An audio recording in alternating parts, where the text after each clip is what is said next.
Today is Digital Marketing Knows No Borders. We are here in partnership with the Consulate General of Canada here in Boston. And it is these types of partnerships that enable us to bring this content to the community to expand entrepreneurship and economic development.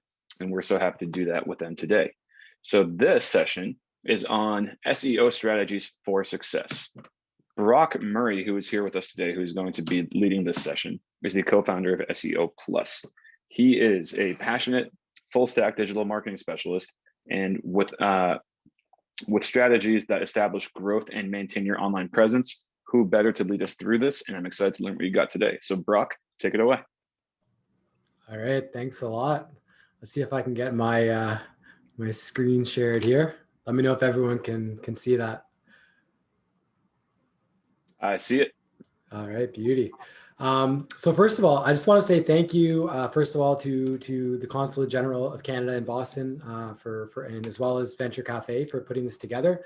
Honored to be included in this, and then of course to everyone attending today. Thank you for taking the time. I know a lot of people got busy schedules these days, so really appreciate you taking the time to hop in, and hopefully, for each one of you, you can have some kind of takeaway to help you kind of with your SEO, moving forward. So let's hop right in. I'm not going to talk too much about myself, but just to give you a little bit of a background on my experience. Been in the industry since I was, in my late teens in web design, and eventually kind of really, found passion in SEO. I'm also involved with a economic development agency in Ottawa called Invest Ottawa for the last 5 years. And that's helped me, working with companies of different sizes, from startups right through to kind of enterprise level businesses. And in 2012, I established SEO Plus. So it's a Canadian digital marketing agency. We have about 35 team members and members, in every area from SEO to web design, content, PR, any of the pieces that are important, from a digital marketing perspective.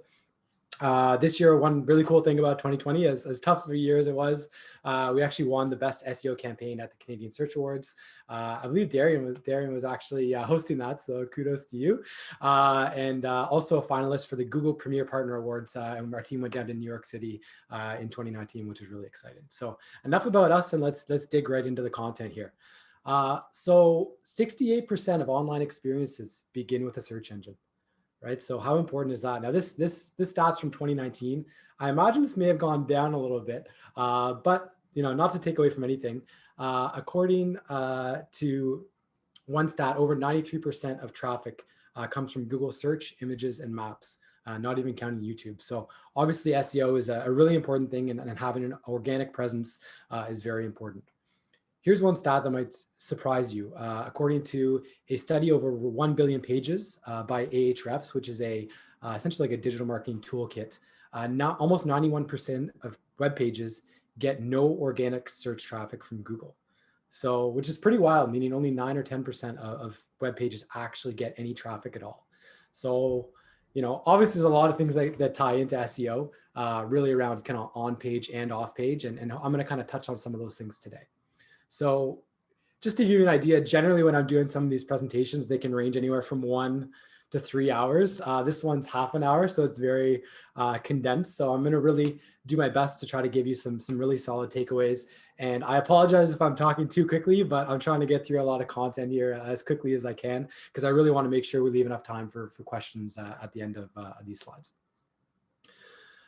So really, here are the 3 things that I would focus on and that we ourselves are focusing on for SEO success in 2021. So this really is my biggest takeaway, is around mobile user experience. So that is number 1, mobile user experience. And I'll dig into each one of these as we go through the presentation. 2 is around content, and 3 is around digital PR. So let's talk about mobile user experience. So as some of you may or may not know, Google ranks websites or indexes websites on a mobile first basis. And obviously this shifted. So for myself, when I entered the industry back in 2012, everything was desktop first, right? That was the primary version of your site, and that's how Google looked at it. And when you were designing, you would design from a desktop perspective.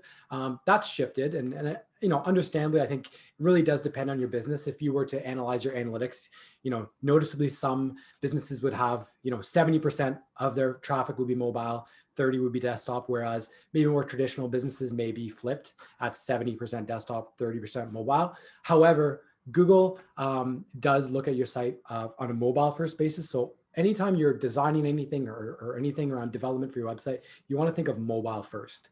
And you want to make sure that you're delivering a great experience for website visitors, that your website's loading quickly, that buttons are easily accessible, there's no shifting of elements, whatever it might be, a really, really important factor.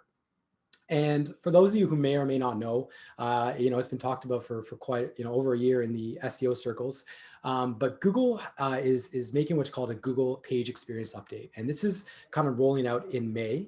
And just a little bit more information on that is Core Web Vitals. So Core Web Vitals is an initiative by Google to essentially provide a unified guidance for quality signals that are essential to delivering a great user experience on the web. So with that, they have these 3 metrics that they're basically analyzing, and they want you for these metrics, for you to be able to deliver a great user experience for users. So as I said, as of May, these signals will start impacting your rankings. Now, I don't want to alarm anyone. It's not going to be something where you have to be at 100% for all these things by May, or you're not going to rank. It's not like that. But at the end of the day, I think it's important for everyone to be aware of these metrics, be aware of user experience signals and metrics, and to do their best to address them as best they can.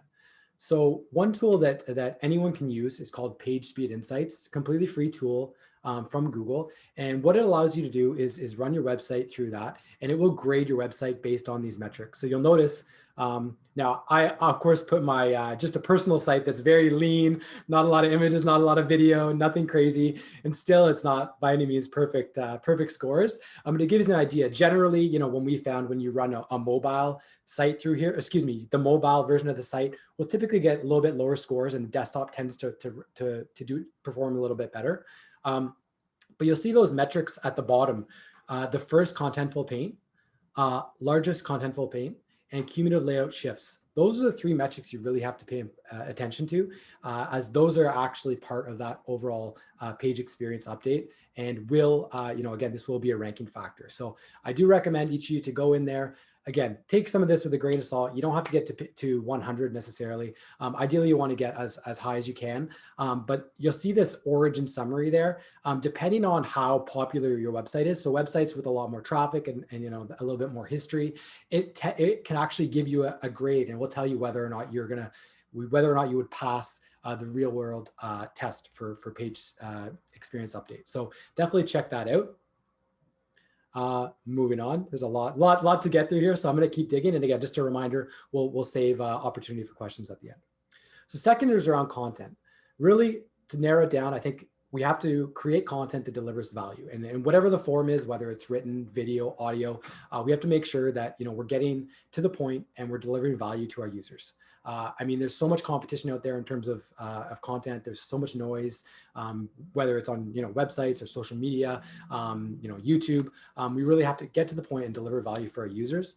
One tip I have for you is, when looking at SEO and just overall, SEO is not just about just SEO anymore. It really is about content or web presence optimization. And one good tip I have for any of you is, if you do create a content, if you create a blog, if you create an article, look to repurpose that. Right? You can repurpose that in different formats. We've done things where we've created, for example, a Shopify SEO guide, and create that into an ebook, you create into a blog, and then you can even do a webinar, around that. So look for opportunities to again, not reinvent the wheel, and you can repurpose existing content into different formats. And there's so many opportunities for that. Another thing I would recommend is looking at anything that is new, experiments, new formats. So I think, all social networks, and even with Google, they're releasing new things all the time. And I find that tends to be where the best opportunities are. So one new, thing that's been released, I believe in the past year anyhow, it's called Web Stories. So Web Stories is essentially a tappable format that would show up on a mobile device when somebody searches in Google. And the really cool thing about this, of course, this is directly from Google, but it gives you full control of what you're showing. So it would actually show up similar to like an Instagram story, how it's very visual and you can kind of tap through. that it basically shows that in their search results. So it's really cool. I don't think a lot of people are doing it. Some publishers are doing it. Maybe people who have bigger budgets and maybe more into SEO. But I think it's kind of untapped at this point. And I still think there's a lot of opportunities with web stories. So I highly recommend you check it out on just search Google Web Stories, and they actually have, Google has a landing page where they explain kind of what it is, how to use it. But they also have a WordPress plugin available. So those of you who are on WordPress, there is an opportunity for you to be able to create web stories directly from your WordPress dashboard. Finally, I think it's really important to deliver content that's clear, concise, and to the point. And in SEO, I think sometimes we get away from this a little bit where we, I've heard a lot of people, they say, oh, you need, 3,000, words of content to rank, or, looking at doing really long form content and stuff like that. But I found, we have to be really cognizant of today's environment. And I found more than ever, people have very short attention spans. They have a lot going on. They're distracted, right? If, they're at home, working from home, the kids are there and all kinds of things. So I think we have to, again, think of this as marketers, as SEOs. We have to get to the point with our content. And I'll show you a couple really cool ways of doing that. So here is this is the landing page for Google Web Stories. So this kind of shows you a very visual representation of kind of what you can do with those stories. And again, I think it's a really exciting opportunity for the market in general. This is around getting to clear and concise and to the point. So lately, I don't know any of you who are into investing or stocks. There was a huge thing earlier in the month or last month with GameStop, this stock that essentially was getting short squeezed. So personally, I was kind of interested. I'm like, what is this? And I did a quick search. What is a short squeeze? And this is the page that came up. It was Investopedia. And one thing that I really liked about this blog post or this article was that they had these key takeaways right there and then. So they had a quick, okay, what is it? They got right into it, and they had these takeaways. So anybody who's just like, just needs that information quick and they want to get out, they have it there right in your face. And I think that that's a really good example of being to the point and providing a really good customer user experience, right? So too long, didn't read.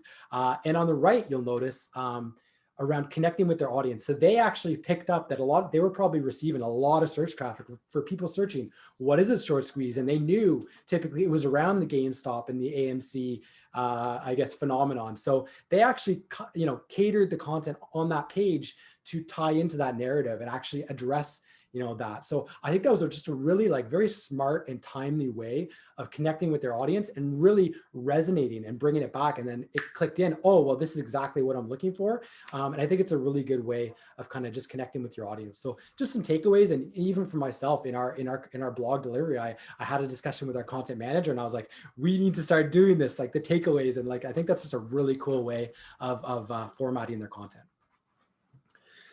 The third and final tip for today, again, I know I'm kind of flying through stuff here, is around digital PR. So essentially digital PR is for how I approach it is a great way of building links to your website. So when I talk about SEO, I mentioned earlier, there's kind of two components. There's an on-page component and there's an off-page. So on-page, we talked about, the technical aspects of SEO, like your site speed and usability and content and things of that sort. There's also the off-page, which includes things like links, right? Links to your site. And while Google has made a lot of, attraction in trying to reduce the importance of link, I more than ever still do believe it is an important aspect of SEO.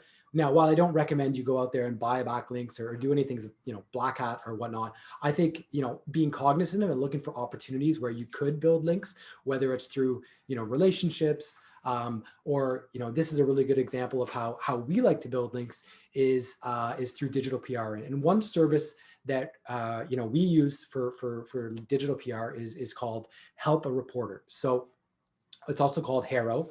And essentially what Help a Reporter allows you to do is connect with journalists. So what you would do is you would log on to Help a Reporter, you would click I'm a source, and basically it would ask a little bit of information about you, about your expertise, and you could actually sign up for a series of emails based on different industries. So for example, myself, I'm subscribed to the business list as well as the high tech list. So on a daily, 3 times a day, I actually get an email in my inbox, and it actually shows journalists that are looking for sources to provide a pitch within their article. And it allows you to connect with, journalists from top publications.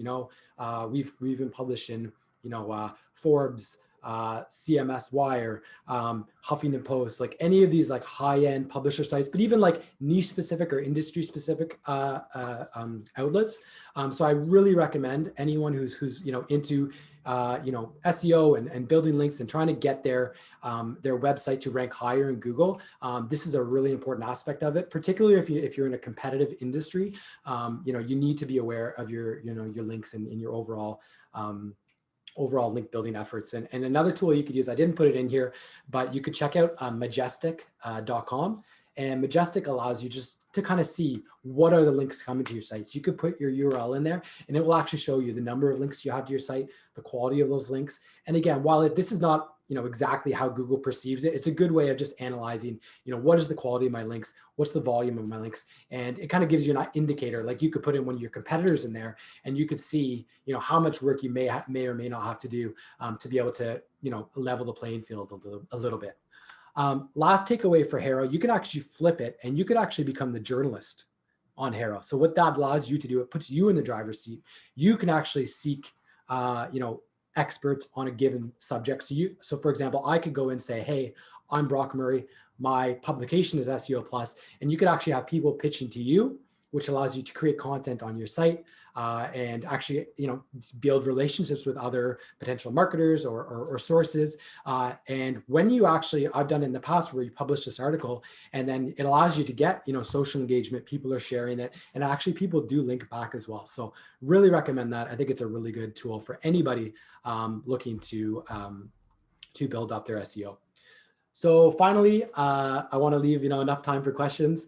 Just to kind of wrap this up, one, for SEO success, mobile user experience, very important. Always thinking about mobile first when it comes to your design and web design and development. Second, I think everyone needs to check out page speed insights and just check to see if your website passes the core web vitals, right? I'm sure most of us have opportunities where we could, optimize our site, and you may or may not need to include, someone like a web developer or designer to help you with that. But there's also, even if you're on WordPress, there's lots of plugins that can kind of help improve those metrics. The second is around content. So really, anytime you're developing content, whether it's blog content, website content, video, again, you got to make sure you're delivering value for your audience, getting right to the point. And always looking for those new opportunities and new formats. So, one that came to mind was web stories. I'm sure there's a lot more out there that a lot of opportunities. We talk about, social media and whatnot, but I think that's one everyone should check out. And the third and final tip is around digital PR. Check out Help a Reporter. It's a really great way to not only build personal brand, also your business's brand if you have that, and to create backlinks and even build relationships. So yeah, thanks. And hopefully we can open it up to questions. Thank you so much, Brock. Wow, that was a lot of information, facts in 20 minutes. I can see that our chat is bursting with questions, and a few of them actually revolve around the platforms where you build your website. So could you please provide some brief comparison of Squarespace, WordPress, Wix when it comes to SEO? And I know that Darian has already shared a link to some comparison online, but your personal opinion would definitely be appreciated. Yeah, I mean, it's tough for me to recommend a tool. I think it really depends on your your business, where you're at. Like I think for a startup, I'm going to make a different recommendation than someone who's more established. I mean, WordPress is one of the most popular content management systems. It's very dynamic. You can customize it. It can be a challenge for someone who's less technical. I think if you're trying to really get to a good space. So I think any of those. I think Wix has actually made tremendous strides in improving their overall platform. So I think any of those are good. Shopify, we're huge fans of, particularly for e-commerce. Again, if you're more of a startup, I don't know if the $40 a month is necessarily something you want to get into. And again, there may be some more technical challenges there, trying to kind of build up customizations within the site. So I think at the end of the day, I think any of them are good and have use cases. But I really do think it depends on your business and kind of where you're at, and also the team you have at your disposal to be able to tweak it to the way you need to get it. But personally, my two favorite are WordPress and Shopify. Thank you. That's a great answer. We have another question from Rita. So could you clarify a little more how repurposing existing content is helping SEO? So, I mean, I think SEO, I don't look at SEO as just like the search engine or just the traffic. I look at the big picture. I think it's, you can't be doing just one thing anymore. You have to be doing a little bit of everything because it all works together, right? So, talking about repurposing content, I think it can be a challenge when you're trying to develop, all this different content for your business or for your company. So I think it's just a really easy way if you write a blog article that's, long form, let's say it's 2,000 words, it's a no-brainer because it allows you to different people digest content in different ways. So I think it's a good way of being able to market to your audience in various ways. And again, not having to reinvent the wheel, to be able to use the same content, but again, just format it in a different way to be able to appeal to that audience. So I think that's kind of where the benefit is. And again, just like that example I gave of the Shopify SEO, where we had created this blog article, but we knew there was a lot of good content in there. Well, the next step was, well, let's do a webinar. Let's talk about this. We, created the slides with similar content, and then you could wrap it up with an ebook that goes out, right? So, and again, it's establishing yourself as an authority based on that content you're creating. So that's why I think the repurposing the content is a really good way of helping your SEO. Great, thank you. Thank you so much. Yeah, I think that was a great answer. Very insightful. We have another question from Vivek. Is it better to use website templates or to build a website from scratch from the SEO perspective? Yeah, I mean, it's better to build it from scratch for sure. Again, understanding that not everyone has, huge budgets or an overly experienced development team on their at their disposal. I think you can do a lot of great things even with templates. I mean, when I started my business and I started designing websites for clients, for me, we were trying to compete. We had to do it at a, inexpensive price. We were doing websites for, $2 or $3 grand initially.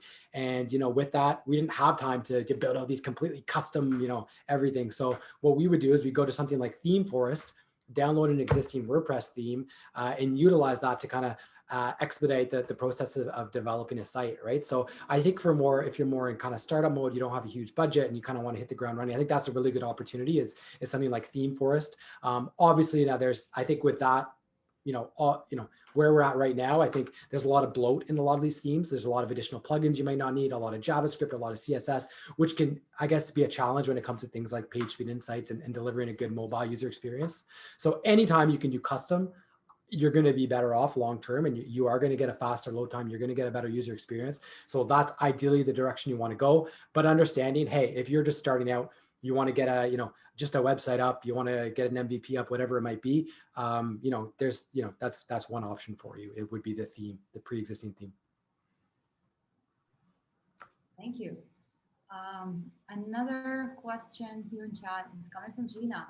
So first of all, lots of great information. Thank you, Brock. I should share that first. So could you please explain more about the backlinks and the best way to utilize them with other creators? Yeah, so essentially backlinks is when one website links to another. So let's say in a given piece of content, if someone's trying to reference that they've read my article and they're quoting it, so they can link back to seoplus or Brock Murray. And in Google's eyes, it's kind of like a vote. It's a vote of confidence, or essentially it's just a way of kind of passing authority, right? And Google historically, like when they first came out, that was like the top ranking factor. They didn't have a lot of these other things. And now, I mean, there's over 200 ranking factors, but it still is a very important aspect to SEO is getting, a variety of links from different sites, in different formats as well. You can have text links, you can have image links.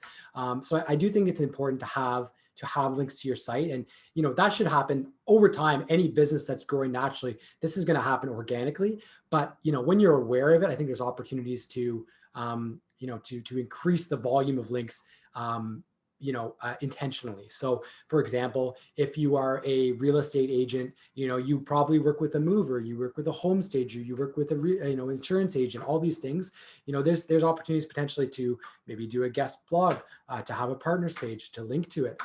I've done lots of things with testimonials. I find a lot of people will put those testimonials on the homepage of their site. So backlinks, there's always, a lot of opportunities there to be able to drive links. But again, you have to be intentional on how you want to build that.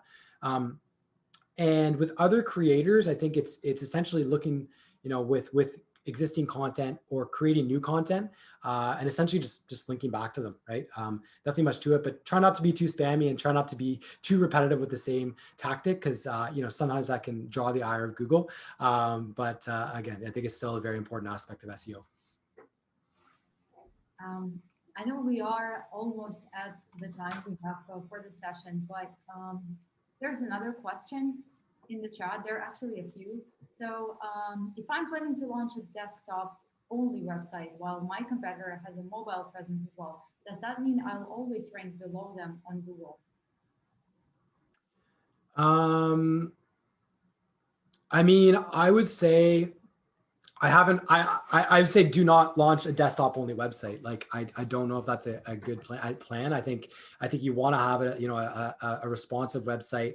Obviously I think web apps are an opportunity. I wouldn't, again, any SEO, it depends. I think we've probably seen sites that have ranked better than ones that are, mobile friendly, but I would say you want to have a mobile friendly website. And I think I've actually seen that some websites, Google still is not mobile first. It'll actually show you in Google Search Console whether or not it's indexing mobile or desktop. The majority are mobile, but I would not design for desktop first, unless there's some crazy thing where, from your analytics, it's 99%, desktop traffic. I just don't think it's a good idea long-term. You want to make sure you're Google's looking for these things. They're investing a lot into this. And I think also the audience is shifting into that as well. So I would say, I can't guarantee that you would always rank below them, but I think you need to be thinking about mobile first. Perfect. Thank you. So there are actually a few, but we have 2 more minutes. So I'm going to read another question to you. So the short squeeze example you gave is very interesting. If a visitor comes to a site, finds something useful, and leaves right away, wouldn't that show as a bounce rate? Or because there's a lot of traffic, they constantly rank high? Yeah, I mean, that's a really good point, because historically you would imagine the longer they're on the site, that would be a good thing. Honestly, that's a really, really great question, because yeah, I mean, I can't remember exactly what the timing is on a bounce, but it may or may not. I mean, I think, here's my opinion, is that Google is pretty good at drawing this stuff out. And, particularly, I mean, people have Google Analytics, on their site. They can analyze that. And I think could also be like, let's say they go to your site, they kind of get what they need, they bounce. Google can also tell if they went back to Google and clicked on another listing. But if they got the information they needed, then they wouldn't go look for another listing. So that could be an indicator of if whether or not they got the information that they needed. But it's a really good point. Perfect.